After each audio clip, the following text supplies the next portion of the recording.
Hello, my name is Trevor Diamond. I'm a sophomore at Dickinson College, and today I'm looking at a letter that President Abraham Lincoln sent to General of the Army of the Potomac, George McClellan, on April 9, 1862. Now, before we get into the actual letter, it's important to set some background. McClellan was in the middle of the Peninsula Campaign, a campaign to reach the Confederate capital of Virginia that would ultimately fail. One of the reasons he was leading the Army of the Potomac at this time is that he was stripped of his position as General-in-Chief of all Union forces in March of 1862, about a month before this letter was sent. Now, it's important to know that McClellan had been General-in-Chief for about a year, but the entire time he had had a tense relationship with the Commander-in-Chief, President Lincoln. Lincoln was unsure about appointing McClellan when he was first appointed in 1861, and we have papers and quotes from members of his cabinet that were clearly unsure of whether McClellan would be able to handle such power at such a young age. McClellan, on the other hand, taught Lincoln a lot of military strategy that Lincoln would use during the Civil War, the fallout of that being that Lincoln would often visit McClellan at his house, which angered the general. He thought it was rude and completely obnoxious that the president would feel it was okay to barge into his house and talk to him at any time about what was going on in the field. So when this letter was sent, it was clearly a tense relationship between the two. McClellan had just been stripped of his position, and now he was leading the Army of the Potomac into Virginia to try and take the Confederate capital. At the time, people still thought that the war might be short. It was only 1862, and the belief was that if McClellan could lead this victorious charge, what a great victory it would be from the Union, and likely if they took Richmond, the war would be significantly shorter than what it eventually was. Now, when we look at this letter, it's important to look at it in three distinct parts. The beginning, the middle, and the end. I know it sounds so simple, but there's three quotes that I have found that I think represent the real content of this letter, not just what Lincoln wrote.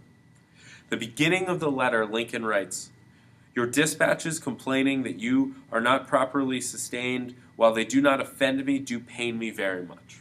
Now, a common theme throughout this letter is to look at the last sentence. In this one, it is, "do pain me very much." I think the two most important words are pain and me. Lincoln is not only saying that he is hurt by McClellan miscalculating his troops and how much rations they need and how they might not be properly sustained for the march, but he says that they pain him himself. This is not something that Lincoln is taking as a brunt on the entire War Department, but he's taking it as an affront to the Commander-in-Chief, Lincoln. I think this is very important because it sets the tone for the letter. This is not the president writing a general in any normal way.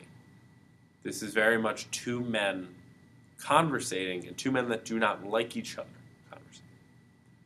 Moving on to the middle part, when speaking about how many troops McClellan had left behind to guard D.C. In case of a Confederate attack, Lincoln wrote, "Do you really think I should permit the line from Richmond via Manassas Junction to this city be entirely open, except what resistance could be presented by less than 20,000 unorganized troops? This is a question which the country will not allow me to evade." Now, again, it's incredibly important to look at that last sentence. This is a question which the country will not allow me to evade. Again, Lincoln is taking this as a personal affront, and he is trying to let McClellan know that these decisions are not just militaristic, but they reflect the entire Union. If, for whatever reason, the Confederate Army had been able to take Washington, D.C. during the Peninsula Campaign, it's not McClellan that would have taken the brunt of the attack, it would have been President Lincoln. And I think that part of this letter is to make McClellan know that there is much more going on than just solely the militaristic goals of the Army of the Potomac, and Lincoln has put a lot into this war. And I think that is no more evident than the last paragraph, last stanza of this letter. I think it's the most important part of the entire letter. I think it explains everything we need to know about the relationship between Lincoln and McClellan and also the goals of this letter. Lincoln wrote, "I beg to assure you I have never written you or spoken to you or in greater kindness or feeling than now, nor with a fuller purpose to sustain you, so far as in my most anxious judgment I consistently can. But you must act." But you must act. I believe, define this letter. Lincoln is writing and trying to sugarcoat it and saying that he is not trying to come off as angry at McClellan or yelling at McClellan through words, but he must act. Passiveness will not win the Civil War. He's talking to McClellan before this about pushing forward and continuously to follow the Confederate Army, something that he would have issues with a lot of generals. But in this one, Lincoln has taken time to say, you must act. And this is what comes across as an order from the president. Now, Lincoln often had criticisms for backseat generaling the war, being a backseat general. In the South, they called him a tyrant. I believe that Lincoln felt pressure by the country to win the Civil War. When we looked at other documents in class, we saw that Lincoln felt that he was the only man that could lead the Union to victory. This is clearly evidenced here. The fact that Lincoln was, whatever you decide to call him, a backseat general or a tyrant, is clearly evidenced in the fact that he is calling on his general that he has already pegged down one level from general-in-chief to commander of the Army of the Potomac. It does not stop. Lincoln doesn't care about McClellan's feelings. All he cares about is winning the war.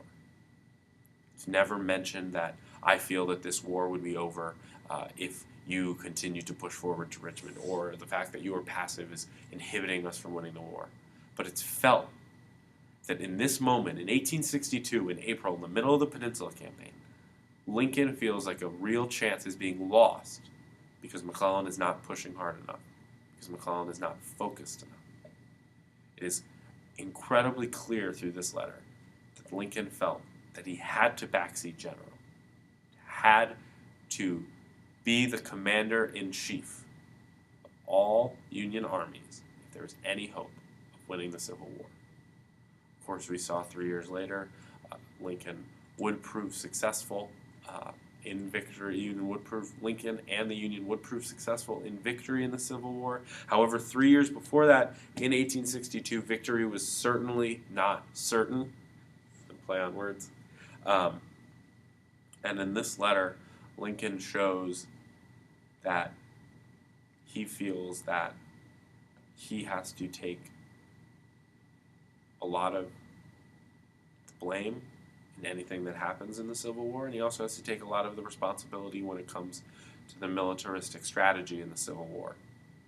I think that regardless if you call him a backseat general or a tyrant, what he was a good, well-thought-out leader, someone who was prepared to do what it took to achieve victories.